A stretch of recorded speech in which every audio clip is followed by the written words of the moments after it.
Hello and welcome to coverage of Round 10 here at Grand Prix Montreal. Maria Bertholdi and Reed Duke in the booth. Taking a look at our players down there in the feature match area. Ari Lax, we watched his draft a little earlier this morning, solidly in Selesnya here, sitting at one loss at 8-1. Jason is also in Selesnya, so we've got a bit of a mirror here. Right, and the other drafter that we covered, Brad Bonin, is also in Selesnya. One of the memorable moments from his draft was he had a pick between Knight of Autumn and Conclave Cavalier, which both absolutely premium, amazing Selesnya gold cards. He took the Knight of Autumn, so that Conclave Cavalier has to be somewhere. It's not in Ari's deck, so maybe we can expect that out of Jason Kien. Just an awesome card for Selesnya. Few early interactions here on the board take heart, helping Ari to kind of get ahead of a little bit of tempo here in the early game. Now Ari's deck, relative to some of the things we might expect in Selesnya, relative to what we saw out of Brad Bonin, Ari is more of a beatdown Selesnya deck, and one of the hallmarks of his deck is combat tricks. He's got 2 copies of Might of the Masses, which can be very powerful in Selesnya alongside token generators. So Ari, while the power level of his deck is not as high, he doesn't have as many rares as some of the other drafters that we watched, he does have a nice curve of creatures, and he's looking to beat down, chip through some evasive damage with things like the Healer's Hawk, and then finish with a flurry, including maybe one of those Might of the Masses. So that's sort of one of my tenets of limited Magic, is if my deck's not going to be that powerful, I at least want to beat down so that I'm not forced to go to the late game against decks that might have more rares than me or a better plan for those drawn out games. So I like what Ari's done here and able to leverage a nice start here in game number 1. On Jason Chan's side of the battlefield, Ledev Champion, a really great Selesnya card read. Yeah, and actually this is a perfect example of what I was just mentioning. Ledev Champion is potentially better than every card in Ari's deck. Like, this is a really high power level card. It's going to give Jason a huge advantage in a drawn out game. But the one thing that Ledev Champion is not great at doing is blocking. So Ari's really putting the screws to his opponent here and using lower power level cards to press an advantage early, and that's a way for a lower power level deck to beat a higher power level deck. All right, we're going to see Convoke here. Pack's Favor to buff up this 1/1 life-linking soldier token on Jason's side of the battlefield. Really nice play from Jason. Now, this is only going to be a trade, the Wild Ceratok for the soldier token, but this is exactly what he needed. He got to spend all of his mana on the activation of Ledev Champion.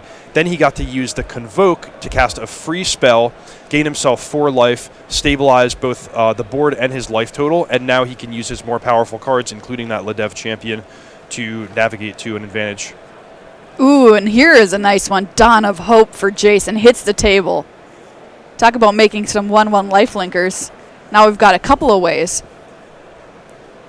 Yeah, so Ari really needs to do something special in the next turn or two, or he's done for. His deck is not going to be able to compete with this Dawn of Hope in the long run. So he needs to get through, I think, a large chunk of damage here and set up a win with Might of the Masses on Healer's Hawk, or else I'm not envisioning him getting out of this game with a win.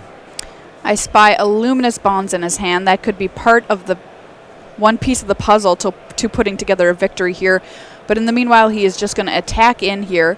Dawn of Hope is going to create a soldier token.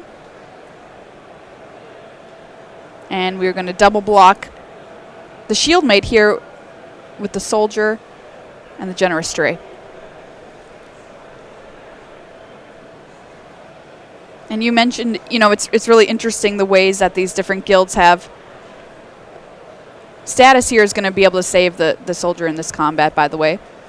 They don't have access to a lot of things like card draw, like the Demure Guild does necessarily, or an abundance of tricks, like Is It. But cards like Dawn of Hope and Ledev Champion give them some reach or distance that they wouldn't normally have access to. Yeah, that's exactly what you want. The way I framed it when we were discussing this earlier is Selesnya it's a 2-part game plan. First, you develop your board, you use your early creatures to convoke out something big. But second, you need a plan for actually winning through that board stall. And Dawn of Hope and Ledev Champion are perfect examples of cards that can achieve that. Ari taking an alternative route, he didn't have those super powerful rares and uncommons, so he has to use a different plan, which involves beating down, using Healer's Hawk, he has actually access to 4 combat tricks, 2 Might of the Masses, Take Heart, and this Status Statue. But he wants to beat down and press an early advantage into a life total advantage. And I wonder when he thought about taking those combat tricks. You know, if at some point he realized, well, I need some way to win the game, and maybe I'll have to do it in a more tricky kind of fashion because I simply don't have the raw power. Yeah, I think there probably was a point in his draft where he started using logic like that. And granted, Might of the Masses is just a really strong card. That's, I think, a cut above Take Heart in Selesnya because of the token generation and the way you often happen to have 4, 5, 6 creatures sitting there. Okay, so we see an attack with the team here from Ari Lax. Bounty Agent jumping in front of the Shield Mate and the Soldier token created off of Dawn of Hope in front of Devkaren Dissident. But you can tell just from looking at this game, Ari has played all commons plus a status, which is the weaker side of an uncommon split card. And Jason has played 2 rares and 2 uncommons already. There's 2 rares, 2 rares, 3? And 1 uncommon. Bounty Agent. Yeah, look at that.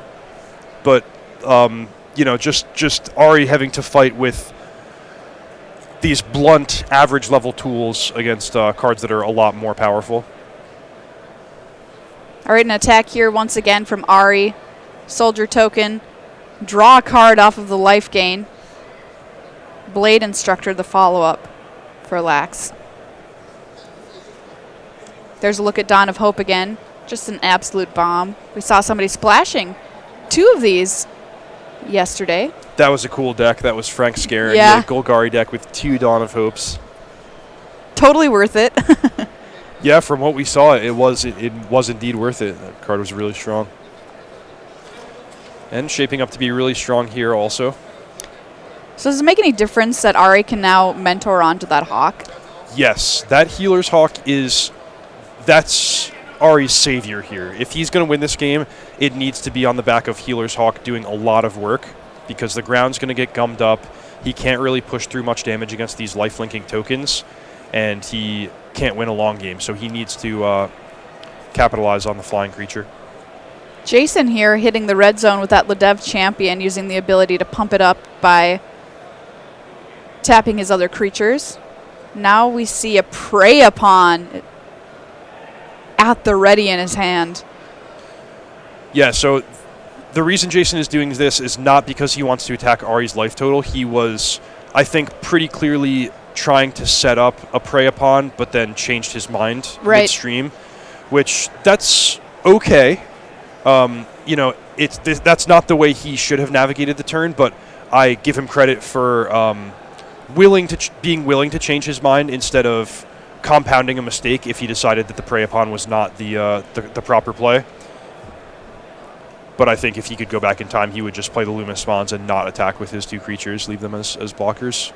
So Luminous Bonds takes out the Blade Instructor, so we won't be seeing any mentoring onto the Healer's Hawk, at least not yet. Locks it on Restorer the draw there for Jason. Perfect. That's exactly what he wants. Even Boom. triggers the Dawn of Hope for his troubles. Yeah, absolutely. Pay 2, draw a card, gain 4 life, up to 8. Things are looking dimmer and dimmer for Ari at this point. But one subtlety here is Jason used Luminous Bonds as his removal spell, which does leave behind an incidental body, powering up something like Might of the Masses. So if Ari can combine maybe multiple spells for a flurry of action, he could still... I can still envision a way for him to win this game, even though the door is closing. Especially with the Healer's Hawk being left alive. Luminous Bonds on the Soldier token. Yeah, and there you see it. He's not playing for the long game here. He's playing to steal this one, which involves, let me make sure my opponent is not going to gain any more life off of this 1/1 lifelink because I need to win with Healer's Hawk if I'm going to win at all. Yeah, another Luminous Bond's going to take out the Ledev Champion, so he had 2 in hand. But it's great to to be able to watch people fight like this. A lot of time it doesn't end up working out for them, but sometimes it does, and it's those tiny margins that you have to shoot for, and you just can't give up in Magic. Precisely. It's the difference between just making the face value play at every step of the game versus actually having a concerted plan, seeing the big picture, and trying to force through that one narrow route to victory that you can see. Locks it on Restorer in for 3 here. Ari's life total pretty high, so Jason does have a lot of work to do. He's currently at 24. Jason here knocked down to 6 from the Healer's Hawk attack, and there's a second Hawk. Yeah, but I think it's too late. Jason, at minimum, can make 2 lifelink soldier tokens at the end of the turn, and then he's gaining as much life per turn as he's damage he's taking from the Hawks. Yeah, and Ari Lax sees that and scoops him up. That'll be game 1 going to Jason Chan here in our Celestia Mirror and our first draft of the day here at Grand Prix Montreal. And I mean, you said it, Reed. The story of that game was Jason's card quality was just higher all the way through. Right. If I'm Ari, I'm not excited about my position here because it's a mirror match in terms of guilds, so that means it's going to run on thin margins. It's going to be hard to break parity, hard to get ahead, but Jason has those super powerful cards that will win him the game in a board stall, like the Ladev Champion, like the Dawn of Hope. So Ari, he's going to have to craft a game plan or just hope he has a much better draw than Jason, neither of which is too exciting. What do you think he's considering here as he's sort of doing some sideboarding before game number 2? Like, what can he do if Jason just has better cards? I mean, what's the plan? Well, first of all, we should highlight what's going on here, which is that since this was our feature pod, since everything was on camera, the players have been giving deck lists to make sure everything's fair, so there's no scouting advantage. So that does change the dynamic a little bit. Ari's going to scour the deck list and see exactly how much removal Jason has, and if he sees an opening, he might try to do something strange to capitalize on it. For example, I see that he could put Candlelight Vigil on one of his Healer's Hawks, which against a Selesnya deck that might be a little bit light on removal, that's a plan. I mean, that's a way to win in the air over those ground creatures, those tokens. So doing something extreme like that, it's not out of the question, particularly when the players have deck lists. Yeah, sometimes you just have to say, my opponent is going to beat me on card quality. That's just the way the draft panned out. What can I do to try and take that advantage away from them? If it's something like putting an aura in my deck that I normally would leave in the sideboard to try and steal a win, that's the direction I'm going to go. A classic question that you want to ask yourself is, am I going to win if the game goes long? And if the answer is no, well, then you have to make sure the game doesn't go long. Yeah, exactly. So as you've been playing the new set, Reed, how have you been impressed with Selesnya? It's been okay. I think it's neither the best nor the worst of the guilds. Green is probably the weakest standalone color because I think it does play into the hands of something like the blue Dimir deck, where the blue cards are so strong in the late game. They have the flying creatures. They have lots of removal. So barring something special like a rare or uncommon, Selesnya you put some creatures into play, you convoke out a Siege Worm, but then the Dimir deck's just going to have an answer to the Siege Worm. So I think that the basic level of the way that matchup plays out is that Dimir is going to win. But of course, something like Dawn of Hope completely flipped that script. I have been impressed with the consistency of Selesnya, the fact that you can pack these expensive, powerful cards into your deck, but still be able to cast them with a lower land count, or if you're missing land drops. That's a big deal for me, as consistency is something that I really, really value and try to build into my deck when I'm playing Limited. How do you build something like consistency into your deck? Well, the less you rely on drawing the right number and configuration of lands, the more consistent your deck is going to be. So in other words, if I have cheap cards that can trade against expensive cards, that's a way to build consistency into my deck. If I have expensive cards that I can cast for an alternative mana cost like Convoke, that's a way to build consistency into my deck. If I'm not too concerned with my colored mana situation, if I'm playing 2 colors instead of 3 or 4, that's a way to build consistency into my deck. Awesome. Never thought about it like in that way, Reed. Players here shuffling up for game number 2. Jason is currently up a game over Ari. This is our feature pod here in the room, pod number 1 for draft. Sealed all day yesterday here for Guilds of Ravnica. Today, nothing but draft. All right, so Ari is happy with his 7, and Jason is going to have to go down to 6 here. We watched a lot of Ari yesterday. He had a slow Demir deck, and he was choosing to draw. In fact, I saw him on Twitter talking about that being one of the secrets to his success. Curious if he will maintain that strategy now that his deck is much different today, or if he will, in fact, be trying to beat down, choose to play first. Yeah, we heard from a couple of people that they were choosing to be on the draw and sealed yesterday. It makes a lot of sense to me. We didn't see, outside of a couple really, really nice draws from Boros, we didn't really see too many games being ended by a quick rush down. So that's the type of environment where I think it's a lot more reasonable to choose to draw. All right, so Jason here, happy with the 6, or at the very least keeping it. Right, yeah. Maybe grudgingly. Oh, no, he's not. We're going down to 5. His hand looked awkward. I think he had 3 forests, 2 Collar the Culprits. Just not much that he could do to develop early. So I don't know. Going down to 5 is really bad. So rough. But I wouldn't have been too happy with that 6 either. What's your mulligan philosophy generally, Reed? Well, big question. Since the introduction of the new scry rule, which I guess is not so new anymore, I have been very willing to mulligan 7 card hands, but very resistant to mulligan lower than 6, because I think with 6 cards in a scry, you still have a fine chance of coming out smoothly and having a normal game of Magic.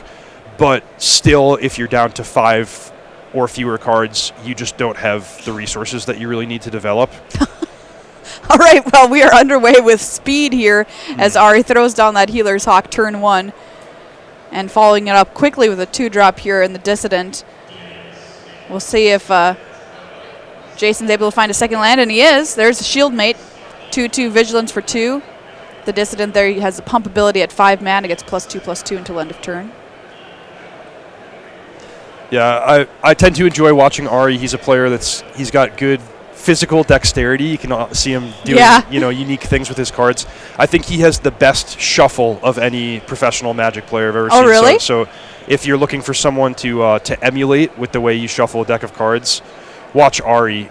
In particular, he never lifts the cards off of the table so that the faces of the cards are revealed, which is just a good habit because it's kind of disastrous. It defeats the point of shuffling if either you or your opponent can see the cards while you do it, so he's always sure to keep everything on the table. And you can see here Ari just pushing the advantage he got unrelentingly with keeping his 7 versus Jason's 5. And there's that candlelight visual you mentioned. Right, yeah, this was off the sideboard, so it is indeed the case that Ari restructured his deck and is looking for ways to steal games and fly over a board stall. It's got to be said that Jason's 5 didn't end up being too bad for him, but Ari is trying to punish him absolutely here. Yep, there's another example of Ari being Ari. He casts a Siege Worm and puts it directly into the graveyard, just sort of saying, I really strongly suspect you have a removal spell. You're not surprising me, but this is what I'm going to do anyway. Collar the Culprit is what took care of that Siege Worm. Wild Ceratok here.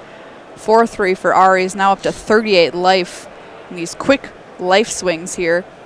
But Jason's fighting back pretty admirably off of this 5, I've got to say. Yeah, he's gaining a lot of life, which is one way to combat a flyer, but the problem is if he has no long-run answer to the flyer, and if he can't attack himself on the ground, he's not going to win. He needs to find one of his Luminous Bonds. There's a look at the Loxodon Restorer that recently played 3/4 ETBs, gained 4 life. Also, a huge detail here is that most of Jason's removal comes in the form of Collar the Culprit. And Healer's Hawk plus Candlelight Vigil. That makes a 4/3 creature immune to the most common removal spell in Jason's deck. So it's really a perfect plan for Ari for a number of reasons. All right, a triple block here on the Dissident. Yeah, this is not great because Ari, if he would like, can just not even invest mana and trade with the 2 soldier tokens. It's good that Jason is going to gain 2 life, and it's good that he is protecting himself against the Dissident being pumped up. But if Ari just has, for example, a creature to play in his post-combat main phase, he might be fine making this trade and not investing any resources into winning the combat on the ground. All right, so he is going to actually go ahead and pump the Dissident there, bringing it up to a 4/4. See what he wants to take care of here on the field. We're going to see a trade, too, with that. Well, given that was Ari's reaction, that was actually the perfect block for Jason because he got to kill the creature and gain the maximum amount of life. So nice job seeing through Ari's intentions and making the best play based on them. Dissident down, Restorer down. Chamber Sentry here. Not quite large enough I to know, so close. Kill the Healer's Hawk. But you know what? This is such a fascinating dynamic with the 4/3 Healer's Hawk against the Collar the Culprits. If I'm Jason, I might be thinking about bringing in an off-color land because I just so desperately need to be able to deal 3 damage to Healer's Hawk. So I might say, all right, if I draw Chamber Sentry in a mountain, then I can actually kill a Healer's Hawk, which is something that's causing me fits otherwise. Yeah, I see another Collar the Culprit sitting in his hand, too, right now. Ooh, there's a Prey Upon.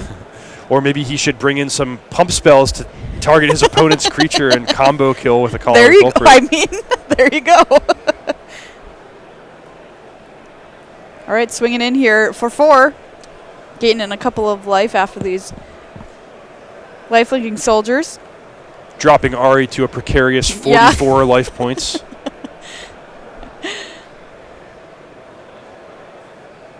I also like him just kind of like putting his fist down, tapping on the Hawk every time it attacks. All right, here is our Prey Upon to try and finish off that Hawk in battle.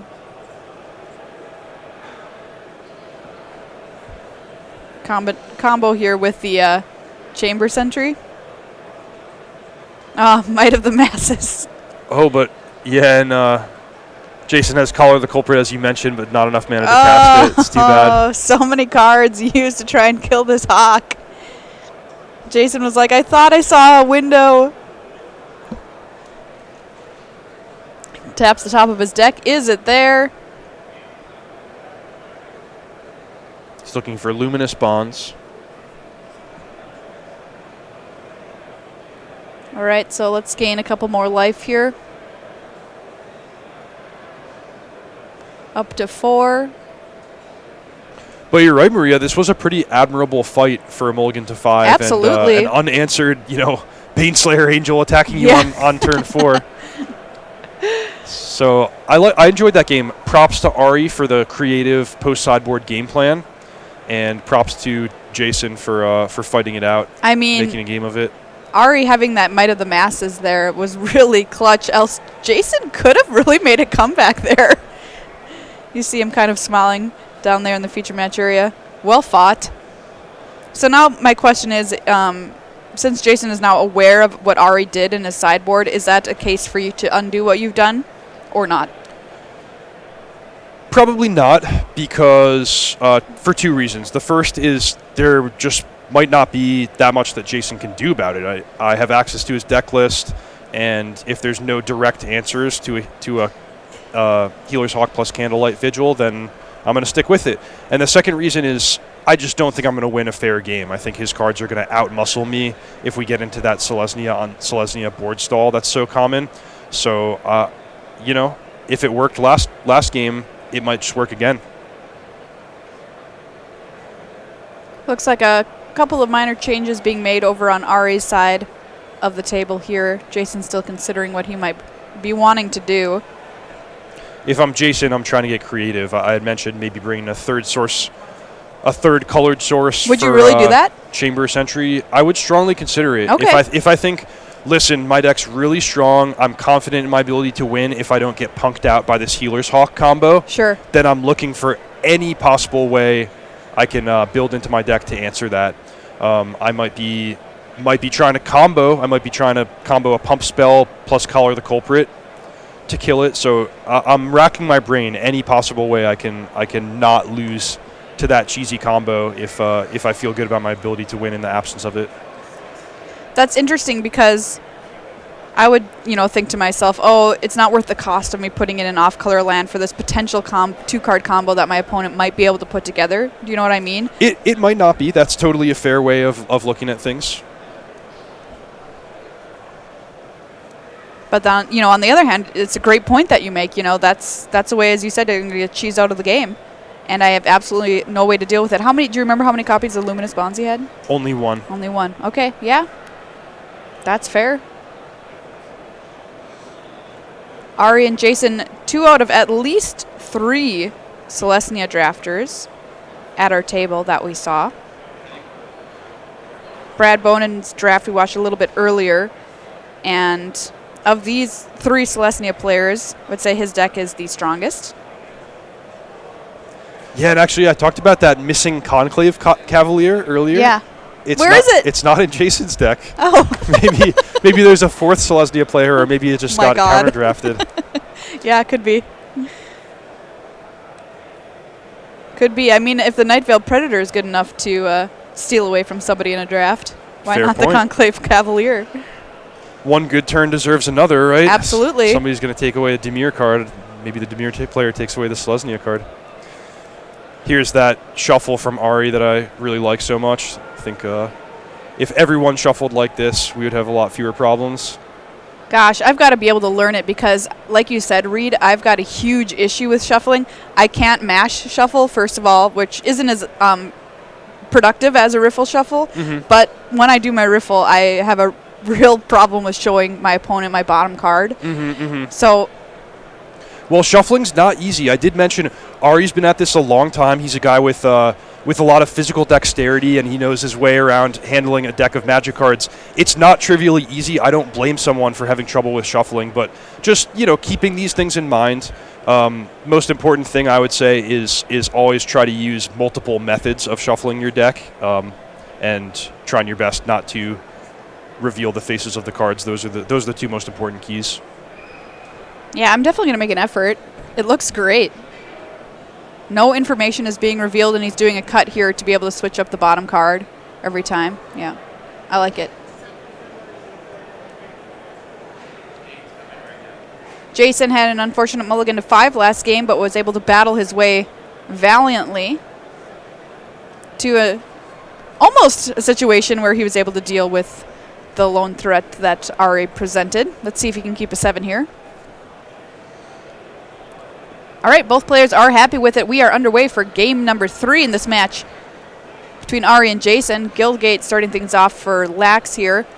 Shieldmate. Yeah, that's an Overgrown Tomb, which is a nice pairing with his Status statue. I really like what Ari has done here because, for starters, he's totally fine using Status just as a combat trick in his aggro Selesnya deck, but paired with Overgrown Tomb, which has quite a low cost, almost no cost compared to playing a forest, he can actually make use of every once in a while that super powerful removal spell of Statue. Jason here, pretty good start as well with the 2-drop Shieldmate, 3-drop Centaur Peacemaker. Conclave Guildmage now on Lax's side of the battlefield. And I don't know, not one of most people's favorite Guildmages, but it's a pretty good 2-drop nonetheless. Sure, yeah. Particularly in the Selesnya Mirror where the board sometimes stalls out and a creature, and there's not as many removal spells, so a creature with a non-combat ability that can give you an advantage, that's as good as gold. Healer's Hawk chips in for some damage here. Jason down to 23, Ari 18. Wild Ceratok follow-up play. Boy, that Centaur Peacemaker is a fascinating card. We've talked a lot about the symmetric effect, and this is an example of a matchup where I think the Centaur Peacemaker is very strong on Jason's side and potentially would not be as strong on Ari's side, and that's because the life gain prolongs the game. It takes a little bit of the wind out of the sails of these small flying creatures like Healer's Hawk, and Jason's deck is just more powerful. So if the game's going to go longer and not be ended by a quick rush, he's got a larger advantage, and Healer's Hawk plays well into that game plan. All right, well, here is a giant 6/6 World Soul Colossus convoked out here by Jason.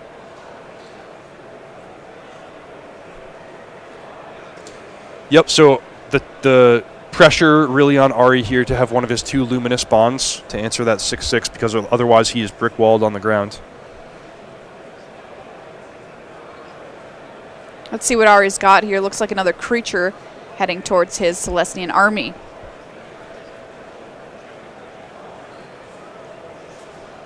It's going to be a major tell here if Ari casts a creature pre-combat and then attacks, because that would really signal Might of the Masses as a potential card he could have in his hand.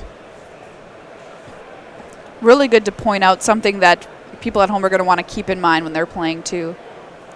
Right. You know, a player like Ari is he's very precise with his sequencing. So if he does something unusual, like, oh, I'm going to play this irrelevant 2/2 pre-combat, it's good to ask yourself, why would he do that? Why would he deviate from his normal pattern and expose this information earlier than he needs to? And the answer would probably be because he has Might of the Masses.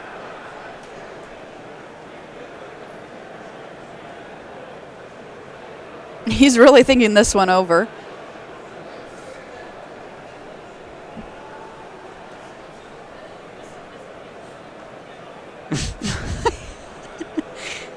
He's thought better of it. I think he switched it out here. All right, here's Parhelion Patrol and a pass back. Looking for that patrol maybe to do some teaching to that Healer's Hawk next turn, potentially. Notably 1 green mana up. Yeah, a key card on this board is the Chamber Sentry, which is threatening to kill off the Healer's Hawk. So it might be the case, I haven't seen Ari's hand, but it might be the case that he does have a pump spell, but he's trying to set up, again, valuing that Healer's Hawk above any ground creature that maybe he wants a way to counter an activation of Chamber Sentry, and he might think maybe once he's able to get the Mentor counter onto it, it's a little bit safer, it's out of range. So I don't know, but you can believe, after seeing the way Ari has navigated this match, that he's got a specific plan in mind for how he wants to win this game. Attacks here for Jason.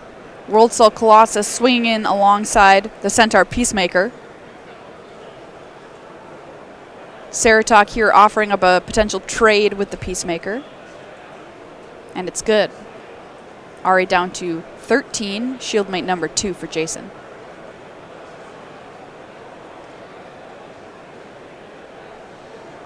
I do see, I think, a Prey Upon in Ari's hand. 6 mana to work with now. More if you can't Convoke.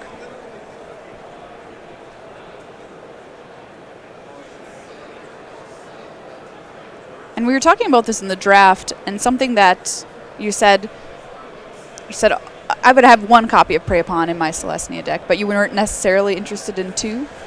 Well, it depends a lot on your creature base. And with Brad's deck in particular, he had so many of those high-end Convoke cards, and so many of his early creatures didn't have high power. So that's an example of a deck where I'm more in the 1, maybe 2 Prey Upon's camp, but maybe a deck more similar to Ari's, where he's beating down, he's got some creatures like Wild Ceratok, he's got pump spells, and his deck is just a little bit weaker, beating down is the plan. That might be a deck where I'm willing to play, say, 3. Okay. But Prey Upon is a card that's a lot worse in multiples, and I've certainly had some bad experiences of having 2 Prey Upons in my hand, being unable to stick a creature against a deck with a lot of removal spells. It's a good card, it's a card to pay attention to, but it's not one of those ones where you're just automatically playing as many it's removal. copies as you Put get. it in, yeah. It's not like a Deadly Visit or something like that. Sure. Vigor Spore wormed the play there for Ari last turn. Chamber Sentry removes a counter to ping down the Hawk. Jason here kind of trying to figure out some attacks and predict Ari's blocks as he is tapped out. But when you're tapped out in Celestia, are you ever really tapped out? That's a great point. Yeah, we saw Jason make really good use of the Pax Blessing when he was tapped out in game number 1. There it is. Target Pack's creature favor. gets +3/+3 until end of turn. Does that wolf have the Selesnya logo shaved into his fur there?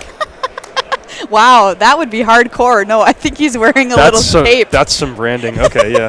He's like goes to the barber and he's like, I need something really cool. You know what to do. That dog is terrifying. Or wolf, I guess. That might be the scariest card in the whole set to come across in the middle of a street. I saw somebody get a Black Lotus shaved into their head. That's cool. It was dope.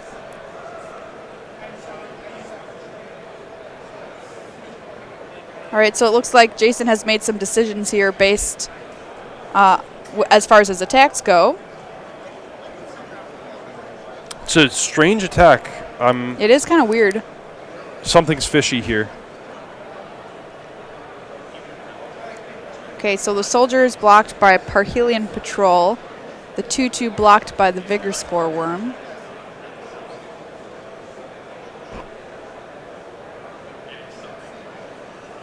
What's going on? Silent Dart. 3 more damage to finish off the Vigor Spore Worm. Okay. And Jason did not play his land, which that's a common pattern. Players will keep one land in hand just to disguise information, but he does have the Chamber Sentry, so it's something to think about, having that extra land in play.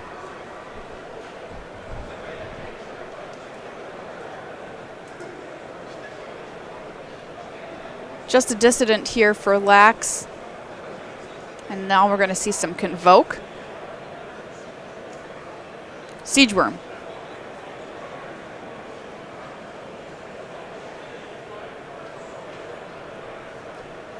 And he passed the turn back over to Jason. Ari out of cards in hand, I believe. So this will be yet another interesting attack step. It's hard for Ari to do anything besides double blocking the World Soul Colossus because his life total is getting pretty low. So it makes me wonder what Jason might send into the red zone here. Yeah, how bad is it for you if you're taking down the Siege Worm here with the Colossus? Well, it's not a favorable trade at face level, but if he can send in some other creatures, it might be worth it. Or if he can clear out a big blocker to allow his creatures to attack next turn, that's pretty good as well. But this game has become very close. Yes. Jason hasn't drawn any of his super powerful board stall cards, and actually we might see the Conclave Guild Mage get some love this turn. Ari's got those soldiers at the ready there. Did Ari not attack with the Parhelion Patrol?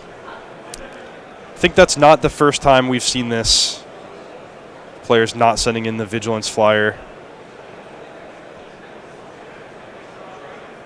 Arboretum Elemental on the Convoke here for Jason. 7/5 hexproof hitting play.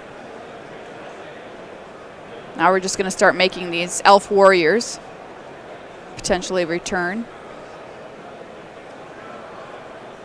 Healer's Hawk, and I believe he did attack there because now Jason's down to 17.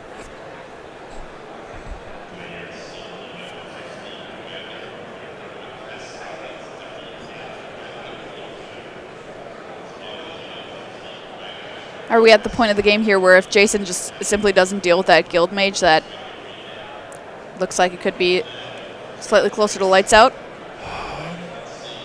Yes and no. I wouldn't say lights out because those ground creatures are being held off pretty nicely by his big blockers, so it's going to be a while before Ari's able to actually overrun him and attack on the ground. But it is a long-run advantage for Ari, so it's a case where Jason would like to force the action or even better draw something really powerful of his own, but it's not an emergency. He doesn't need to panic. Chamber Sentry, by the way, takes down the Healer's Hawk from Ari there with its last +1/+1 counter, so is able to kill a couple of Hawks in this game. Now, if Ari successfully trades off all of these creatures and that unlocks the Elf Warriors as potential attackers, that's when it becomes an emergency. So in that sense, I don't necessarily like this attack from Jason. Yeah. He's shortening his own life by trading off here. In some ways, I understand because he's getting worried about that Guild Mage and maybe starting to say, "Oh, I have to push through damage," and maybe panicking a little bit. But now we see that it's given Ari a window, an opening. Bounty Agent was a play last turn from Jason. 2/2 can sacrifice and destroy a legendary permanent. That's artifact, creature, enchantment. Rock Charger, that's a nice one. Uh-oh, so that means the clock's going to go from 2 in the air to 5 in the air. Jason only able to muster a Vernati Shieldmate. He really needs to find something like Dawn of Hope in a hurry. All right, so we'll send the Elf Warrior into the air. We've got a Mentor here onto the Rock Charger from the Parhelion Patrol. That's right, even 6 damage because of the Mentor. Nice. Dissident follow-up play here for Ari, ability to pump it or to make another Elf Warrior. He's got a stack at the ready. Living off the top of his deck, but not really thanks to that Guild Mage, always having some kind of action on the table.